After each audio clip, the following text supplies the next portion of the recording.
So hello everyone, in this video we will talk about CNC stock and the key levels to watch September 15, 2025.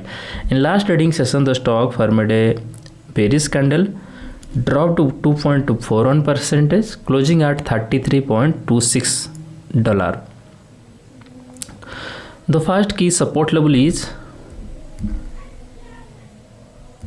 $30.27. If the price goes below $30.27, it could test $28.31. The key resistance level is $37.8. If the price breaks above $37.8,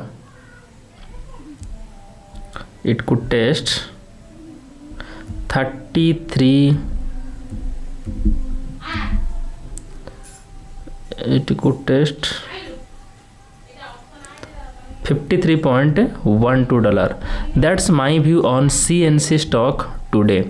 If you found this helpful, please subscribe for more updates. This video is for education only, not financial advice. Always do your own research before investing. Thanks for watching.